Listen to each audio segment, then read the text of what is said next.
تجي على مودي وكلها تحبني، كلها بسببي لو انا سويته. جيت وحذرته وما فات، بالاخير سوالي حظر. عركة جديدة بين سالم دعبول وياسر عضلة، والحقيقة تنكشف بالكامل. شنو رأيكم بهذا الخلاف؟ هل هو تمثيل أم حقيقة؟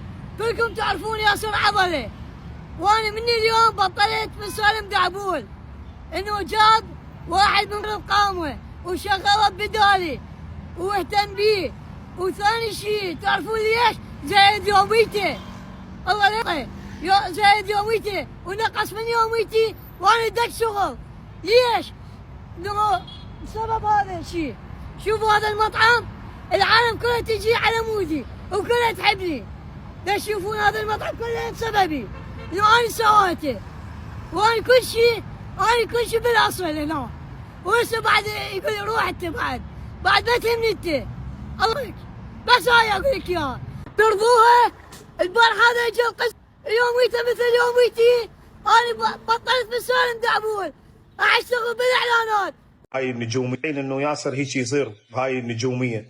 ترى ياسر هسه وين ما يروح معروف، يعني باي مكان يروح العالم قدره وتحترمه، لان وياي بالحلوه والمره والمناشدات والشغلات الانسانيه. من ننزل للشارع نجمع فلوس من الناس، هو وياي لازم علاقته ويجمع وياي، فالناس حبته. بس ياسر ولا زبون ولا واحد من الزبائن اجى للمطعم وراه الصوره وياسر اتعامل وياه بطريقه لطيفه ابد، الا اذا انا كنت موجود.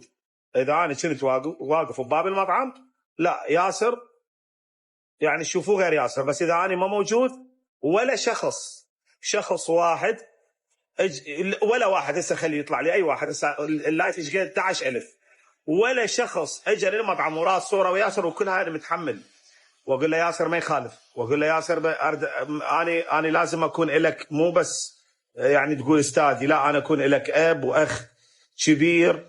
بس ما اعرف الولد يمكن لان صارت يعني بضافيره الحين هيك خل اقولها. الولد صارت عنده فلوس ويريد مره يقول لي اريد افتح قهوه، مره يقول لي انا اريد اشتغل اعلانات. وقبل فتره همات اني منعته. تدرون انا مسوي لي هو يعني حظر من التيك توك.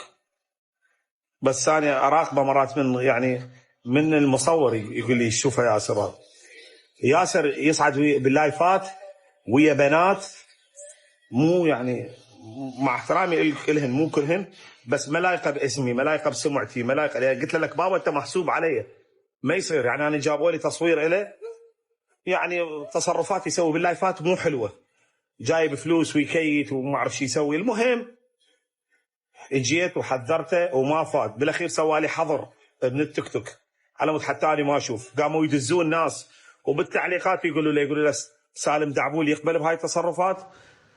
اجى ابو الرجال حكى وياه وغير شويه، بعدين همات رجع وهمات غير وبعدين رجع.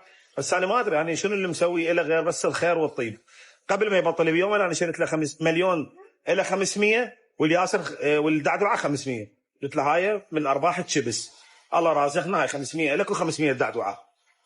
بس مو معناها اذا انت جمعت لك فصار 50 مليون 60 مليون انه انت ما تسمع كلام حتى استاذك اللي هو بدا وياك من الصفر، اللي هو انت يعني انتشلك من شيء وحولك الى شيء ثاني. وارجع اقول مو الفضل الي، انا سبب، الفضل لله. بس ياسر ما مستحمد النعمه.